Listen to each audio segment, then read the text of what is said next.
Hello everyone, I am doctor Ishu और आज हम बात करेंगे एलर्जिक एज़मा की। एलर्जिक एज़मा क्या है, क्या इसके कॉजेज़ हैं जिन वजह से ये होता है, क्या साइंस एंड सिम्टम्स आपको इसमें देखने को मिलेंगे और लास्टली क्या ट्रीटमेंट ऑप्शन आप इसमें ले सकते हैं जो आपके लिए बेस्ट रहेगा। तो सबसे पहले अगर हम बात करें कि एलर्जिक एज़मा आपका है क्या, ये आपका एज़मा का ही एक टाइप है जो कि आपके किसी सर्टेन सब्सटेंस के कारण एलर्जिक रिएक्शन से ट्रिगर होता है। और वो सर्टेन सब्सटेंस आपका कुछ भी हो सकता है, जैसे कि पॉलन, डस्ट, स्मोक, मोल्ड या पेट डेंडर, कुछ भी हो सकता है जिस पर्टिकुलर सब्सटेंस से आपको एलर्जी है।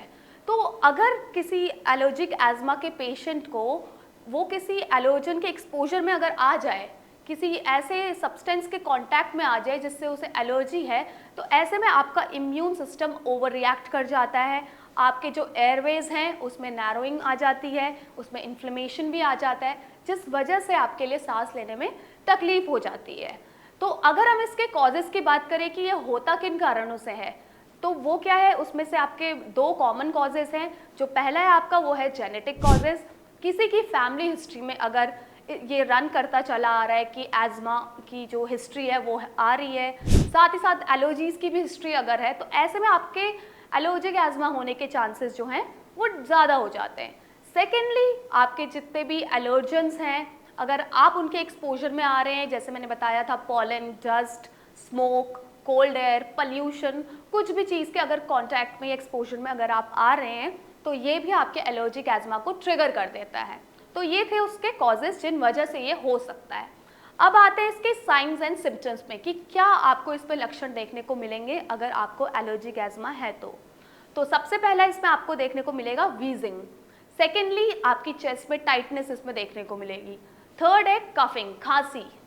नेक्स्ट इसमें है आपको सांस लेने में भी तकलीफ होगी, जैसे कि मैंने बताया था एयरवेज की नैरोइंग हो जाती है, उसमें इन्फ्लेमेशन आ जाता है, तो इस वजह से सांस लेने में भी तकलीफ हो जाती है। लास्टली है आपकी सांस भी फूलने लगेगी। तो ये थे इसके साइंस एंड सिम्टम्स जो आपको इसमें देखने को मिलेंगे। अब बात करते हैं कि इसका आप पता कैसे लगा सकते हैं। तो इसके लिए एलर्जिक टेस्टिंग होती है जिसमें आपको पता चल जाता है कि इस स्पेसिफिक एलर्जन से आपको एलर्जी है, तो इसको आप करा सकते हैं जिससे कि आपका पता चल जाए कि कौन सा वो पर्टिकुलर एलर्जन है जो आपके एलर्जिक एज़मा को ट्रिगर कर रहा है। नेक्स्ट हम लास्टली आते हैं इसके ट्रीटमेंट के कि इसके लिए क्या ट्रीटमेंट बेस्ट रहेगा। तो यूजुअली लोग क्या करते हैं, जो एलर्जिक एज़मा के पेशेंट्स हैं वो इन्हेलर्स यूज़ करते हैं, जिसमें आपका आ जाता है ब्रोंकोडायलेटर्स, कॉर्टिकोस्टेरॉइड्स आ जाता है। बट ये क्या करता है, ये आपको टेम्प्ररी आपको एक रिलीफ देता है, आपका जो ब्रीदिंग है उसको ईजी करता है for the time being. Also आपका क्या है कि जैसे इंजेक्शन शॉट्स आते हैं, स्मॉल स्मॉल इंजेक्शन दिए जाते हैं, एलर्जी शॉट्स बोलते हैं जिन्हें हम, तो ये भी इनके एज़मा के जो पेशेंट्स हैं वो लेते हैं, एलर्जिक एज़मा के पेशेंट्स स्पेशली। तो इससे क्या होता है, उनके जो एलर्जिक एज़मा के अटैक्स होते हैं वो कंट्रोल हो जाते हैं फॉर द टाइम बीइंग। ऐसा नहीं है कि परमानेंट इससे उन्हें कोई क्योर मिल रहा है, जब भी उनके जो एज़मा के अटैक्स आ रहे हैं वो उस टाइम के लिए कंट्रोल हो जाएंगे इससे। तो ये एलर्जिक एज़मा एक ऐसी कंडीशन है जिसके लिए आपको एक लॉन्ग टर्म ट्रीटमेंट की ज़रूरत है, ना कि शॉर्ट टर्म रिलीफ की। इससे क्योंकि शॉर्ट टर्म रिलीफ के लिए आप फॉर द टाइमिंग अपनी दिक्कत को वहाँ पे कंट्रोल कर सकते हैं, बट हमेशा के लिए उसे ठीक नहीं कर सकते। तो अगर आपको एक लॉन्ग टर्म ट्रीटमेंट चाहिए तो उसके लिए सबसे बेस्ट है होम्योपैथिक मोड ऑफ ट्रीटमेंट, जो कि क्या करता है, आपको एक लॉन्ग टर्म रिलीफ देता है आपके इस पूरी प्रॉब्लम से ही। क्योंकि होम्योपैथिक मेडिसिन क्या करती हैं, आपके रूट कॉज पे जाके एक्ट करती है। वहीं आपका जो स्टेरॉइड्स है, आपके इन्हेलर्स हैं, ये क्या करते हैं, आपके इन्फ्लेमेशन को रिड्यूस करते हैं, बट आपको कोई परमानेंट क्योर नहीं देते हैं। बट जो होम्योपैथिक मेडिसिन हैं वो फोकस करती हैं कि आपकी जो पूरी डिजीज़ का जो कॉज है उस पे जाके एक्ट करे, उसको ठीक करे, क्योंकि जहाँ कॉज ठीक होगा ऑब्वियस बात है डिजीज़ पूरी ठीक हो ही जाएगी।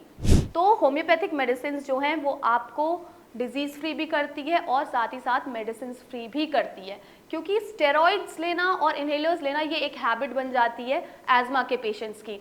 तो एक परमानेंट क्योर बहुत नेसेसरी है इसके लिए, ताकि उनकी आदत भी हटे। और इसमें जो होम्योपैथिक मेडिसिन होती हैं वो लॉन्ग लास्टिंग रिलीफ के साथ साथ वो साइड इफ़ेक्ट्स भी नहीं होते उनके, कोई केमिकल फ्री होती है, साथ ही साथ काफ़ी जेंटल होती है and they are easy to use. तो इसके लिए अगर आप एज़मा के पेशेंट हैं और आप एलर्जिक एज़मा से सफ़र कर रहे हैं, तो आप हमारे यहाँ भारत होम्योपैथी में भी कॉन्टैक्ट कर सकते हैं। हम आपको यहाँ पूरा जो कस्टमाइज्ड मेडिसिन हैं based on your totality of symptoms उसे प्रोवाइड करेंगे एक प्रॉपर केस टेकिंग के साथ, जिससे आपको परमानेंट रिलीफ भी मिलेगा और आपके जो रिकरेंट इन्फ्लेमेशन के चांसेस है, रिकरेंट अटैक्स के चांसेस है एज़मा के, उससे भी आपको परमानेंट क्योर मिलेगा। Feel free to contact us. Thank you.